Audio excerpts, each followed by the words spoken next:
चलिए आगे बढ़ते हैं। आज के लेक्चर में हम बात करेंगे फॉर्मिक अम्ल के उपयोग क्या है। देखिए, पहला उपयोग है चर्म शोधन में, यानी कि जो चमड़ा हम लोग प्रोडक्शन करते हैं जानवरों की खाल से, तो उसका शोधन जो है फॉर्मिक अम्ल के द्वारा किया जाता है। दूसरा है विभिन्न कार्बनिक यौगिक बनाने में। तीसरा है रबर बनाने में। और चौथा है अपचायक के रूप में। इसमें एक उपयोग और है, उसको भी आप चाहें तो लिख सकते हैं। बायोलॉजी लैब में विभिन्न प्रकार के प्राणियों को संरक्षित रखना। देखिए, यदि आप फॉर्मिक अम्ल के सॉल्यूशन में, तनु सॉल्यूशन में, लगभग 10% सॉल्यूशन में यदि आप जो है किसी भी जीव को, मतलब कोई जीव है आपके पास, मरा हुआ जीव है, उसको आप जो है चाहते हैं कि लैब में उसको रखना है, संभाल के संरक्षित रखना है, तो आप फॉर्मिक एसिड में उसको डुबा कर रख दें, तो वो सालों साल आपके पास सुरक्षित रखा रहेगा। ठीक है जी। चलिए, खैर आगे टॉपिक है हमारा एसिटिक एसिड, या इसको जो है एथेनोइक एसिड भी बोल देते हैं। एथेनोइक एसिड बनाने की शीघ्र सिरका विधि, या एसिटिक एसिड बोल दीजिए, जो आपको अच्छा लगे। शीघ्र सिरका विधि एसिटिक अम्ल बनाने की एक आधुनिक विधि है। इसे जर्मन विधि भी कहते हैं। सिरका एसिटिक अम्ल का 6 से 10% जलीय विलयन होता है। आगे बढ़ेंगे। देखिए, इस विधि में क्या है, इस विधि में लकड़ी का एक बड़ा पीपा लेते हैं। पीपा मतलब ड्रम से होता है, ठीक है। लकड़ी का ड्रम ना बोल के उसको पीपा बोलते हैं, ठीक है। पीपा लेते हैं जिसका शीर्ष व तल छिद्रित होता है। पीपे में लकड़ी की छीलन को पुराने सिरके में भिगोकर भर देते हैं। पुराने सिरके में माइकोडर्मा एसिटिक जीवाणु उपस्थित होता है। पीपे में वायु प्रवाहित करने के लिए पीपे में तली की ओर चारों ओर दीवारों पर छिद्र कर देते हैं। अब इथाइल अल्कोहल का 10% विलयन को पीपे में ऊपर से डालते हैं। पीपे के अंदर इथाइल अल्कोहल व वायु संपर्क में आते हैं। अल्कोहल माइकोडर्मा एसिटिक जीवाणु की उपस्थिति में वायु द्वारा एसिटिक अम्ल में ऑक्सीकृत हो जाता है। एसिटिक अम्ल का तनु विलयन पीपे के तली के छिद्र से नीचे टपकता रहता है, जिसे इकट्ठा करके पुनः पीपे के ऊपर से डाल देते हैं। यानी कि जो हमें नीचे प्राप्त हुआ उसे इकट्ठा करके पुनः ऊपर से डाल देते हैं। जैसे कभी आप लोगों ने सरसों का तेल निकलवाया हो, तो जो सरसों की खल पहली बार में आती है उसको हम दोबारा से कहाँ डाल देते हैं, वापस घान में डाल देते हैं, और उसमें से भी तेल निकल जाता है। इसी तरह से जो हमें पहली बार में प्राप्त हुआ उसको हमने फिर से ऊपर से प्रवाहित कर दिया, फिर ऊपर से डाल दिया। ठीक है। यह प्रक्रम कई बार दोहराते हैं, जिससे एसिटिक एसिड का 6 से 10% विलयन प्राप्त होता है। शीघ्र सिरका विधि का संयंत्र चित्र में दिखाया गया है। चलिए, चित्र की बात अभी करेंगे, पहले हम रिएक्शन देख लेते हैं कि रिएक्शन कौन कौन सी हो रही है।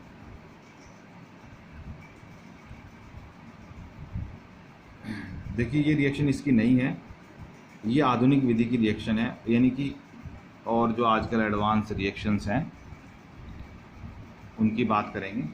देखिए, इसमें तो कोई रिएक्शन की आवश्यकता नहीं है, क्योंकि हम लोगों को पता है कि इथाइल अल्कोहल का जब ऑक्सीकरण होता है तो वो पहले एल्डिहाइड में कन्वर्ट होगा और फिर अंतिम उत्पाद उसका कार्बोक्सिलिक एसिड में कन्वर्ट हो जाएगा।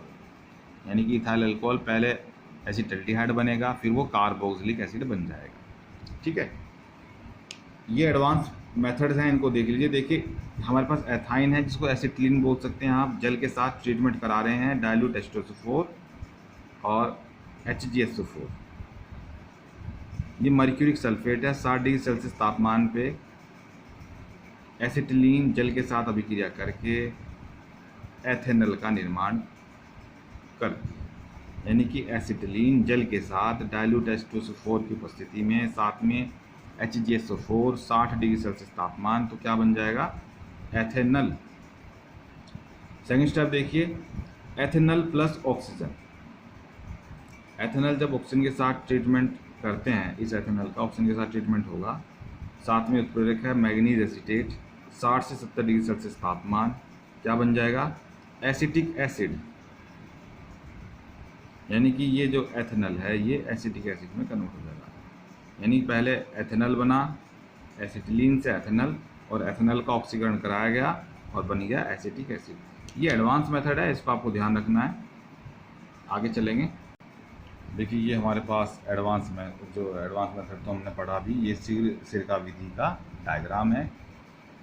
ये देखिए पीपा दिखाया गया है, ये देखिए मैं दिखा रहा हूँ आपको धीरे धीरे पीपा। ये देखिए इसमें छिद्र दिखाए गए हैं आपको, ये देखिए इसमें छिद्र दिखेंगे आपको, ठीक है। नीचे हमें एसिटिक एसिड प्राप्त हो रहा है, ठीक है, जिसको हम पुनः जो है ऊपर डाल देते हैं। ये लकड़ी की छीलन है, ये देखिए प्रारंभ में यहाँ पे जो है हमने अल्कोहल लिया था, डाइल्यूट अल्कोहल लिया था, इथाइल अल्कोहल, लेकिन बाद में जो है हम नीचे से जो एसिटिक एसिड हमें प्राप्त हो रहा है वो यहाँ पे डालते रहते हैं, ठीक है। ये लकड़ी की छीलन है, देखिए ये छिद्रित है, शीर्ष भी और तली भी, ठीक है। चलिए इसकी रिएक्शन हमने लिख दिया नीचे, उसको देखिए। देखिए रिएक्शन में दिखाया गया है, इथाइल अल्कोहल है, माइकोडर्मा एसिटी बैक्टीरिया के द्वारा ऑक्सीकरण हो जाता है इथाइल अल्कोहल का, और क्या बन जाएगा? वो एसिटिक एसिड में कन्वर्ट हो जाएगा, साथ में जल बनता है। ये रिएक्शन है सिंपल सी, इसको आप दिखा सकते हैं साथ में। आगे बढ़ेंगे।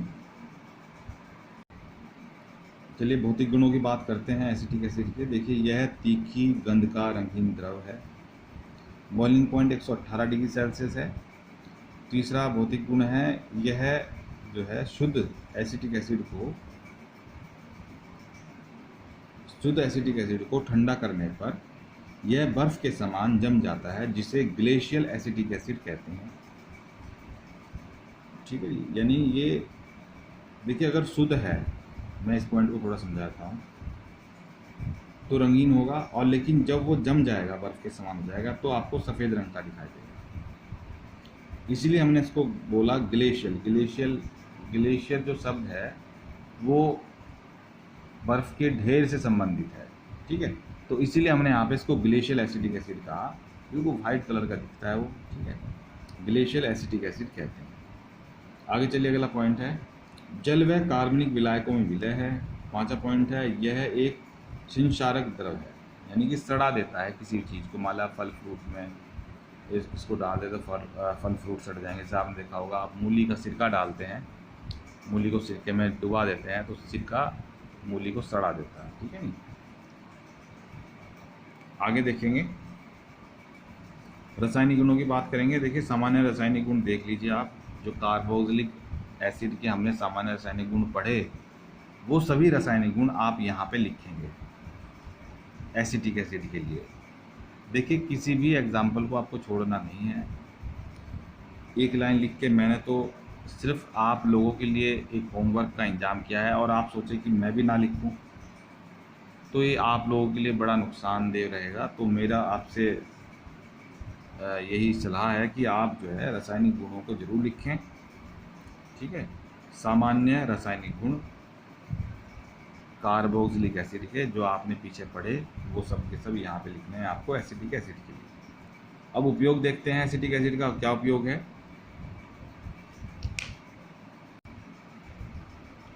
पहला है विलायक के रूप में, दूसरा है विभिन्न कार्बनिक यौगिक बनाने में, तीसरा है सिरका बनाने में, और चौथा है रंजकों के निर्माण। इसके उपयोग हैं। चलिए आगे बढ़ेंगे। देखिए अगला टॉपिक है हमारे पास ऑक्जेलिक एसिड। देखिए ये डाई कार्बोक्सिलिक एसिड है, ठीक है, इसको भी आपको करना है तैयार। इसका IUPAC नेम है इथेन डायोइक एसिड। इसका फॉर्मूला है ऑक्जेलिक एसिड .2H2O, इनके दो जल के अणु साथ में रहेंगे।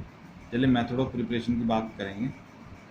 ये देखिए सुक्रोज है, सुक्रोज को ऑक्सीडेशन करेंगे वैनेडियम पेंटोक्साइड के साथ। देखिए यहाँ जैसे मैंने 18 ऑक्सीजन लिख दिए, नवजात 18 ऑक्सीजन, मैं चाहूँ तो ना लिखूँ, कोई फ़र्क नहीं है, क्योंकि यदि हमने सिर्फ ये कह दिया भैया यहाँ पे ऑक्सीकरण है, ऑक्सीडेशन है, तो इसका मतलब ये है कि वहाँ इतनी ऑक्सीजन है, जितनी आवश्यकता हो उतनी ले लो। भाई आप अगर किसी शादी में गए तो वहाँ पे तो जो है खाना लगा हुआ है टेबल पे, आप जितना खा सकते हैं खा लें।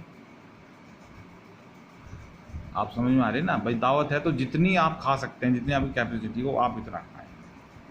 ऐसे ही जितनी हो, यहाँ तो मेला लगा हुआ है ऑक्सीजन का, जितना चाहें ऑक्सीजन को ले लीजिए आप। तो सुक्रोज का ऑक्सीडेशन होता है, क्या बन जाएगा, ऑक्जेलिक एसिड बन जाएगा। 6 अणु ऑक्जेलिक एसिड, साथ में 5 अणु जल के बनेंगे। ये रिएक्शन आपको लर्न करनी है, ठीक है।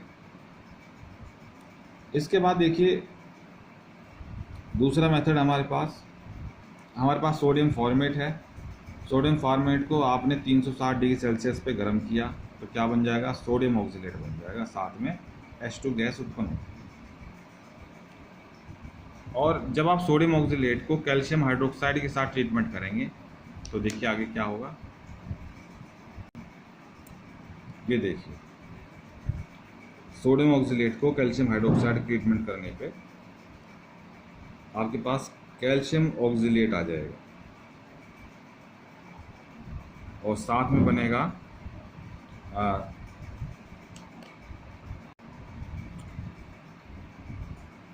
बनेगा NaOH। देखिए जिसको मैंने दिखाया नहीं है, उसकी आवश्यकता भी नहीं है दिखाने की, बस आप ये दिखाएं कि हमारा जो सोडियम ऑक्सीलेट है कैल्शियम हाइड्रोक्साइड के साथ रिएक्शन करके कैल्शियम ऑक्सीलेट बनता है।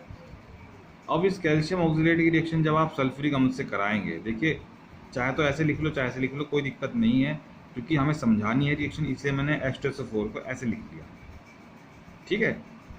आप कंफ्यूज ना हो, ये H2SO4 ही है, चाहे इसको ऐसे लिख लें चाहे ऐसे लिख लें, ठीक है। ये कटिंग लगा दी मैंने, देख रहे होंगे आप। तो क्या बन गया, कैल्शियम सल्फेट अलग निकल जाता है और जो वैलेंसी फ्री हो जाती हैं ऑक्सीजन की, वहाँ पे हाइड्रोजन जुड़ जाएगा। देखिए देख रहे हैं ना। तो देखिए सीधी सीधी रिएक्शन है, यानी कैल्शियम ऑक्सीलेट की रिएक्शन डाइल्यूट H2SO4 से कराई हमने, कैल्शियम सल्फेट निकल जाता है और क्या मिल गया आपको, ऑक्जेलिक एसिड मिल जाता है। आगे चलेंगे, भौतिक गुणों की बात करेंगे, यानी कि फिजिकल प्रॉपर्टीज़ की। देखिए पहला गुण है, यह एक रंगहीन क्रिस्टलीय ठोस है। गलनांक 101.5 डिग्री सेल्सियस यदि जल के अणु साथ में जुड़े हुए हैं, और यदि जल का अणु साथ नहीं है तो 189.5 डिग्री सेल्सियस। देखिए मैं आपको थोड़ा सा एक पॉइंट और बता दूं, जब कोई भी पदार्थ अगर क्रिस्टलीय अवस्था में है तो उसमें जल के अणु जरूर होंगे, क्योंकि जल के अणु ही उसको क्रिस्टलीय अवस्था में रख सकते हैं। इसलिए इन जल के अणु को बोलते हैं क्रिस्टलन जल, ठीक है, ध्यान रहेगा, क्रिस्टलन जल। तो ये पॉइंट आपको याद रखना है कि कोई भी क्रिस्टलीय पदार्थ है उसके अंदर जल के अणु सदैव होंगे, ठीक है। और यदि वो पाउडर्ड फॉर्म में है, पाउडर अवस्था में है, तो जल के अणु वहाँ पे नहीं होंगे, ठीक है। चलिए इसके बाद देखिए तीसरा भौतिक गुण है, अकार्बनिक विलायकों में विलय है, और चौथा है विषैला है, ठीक है। चलिए आज का लेक्चर यहीं, आगे जो पढ़ेंगे अगले लेक्चर में पढ़ेंगे, ठीक है।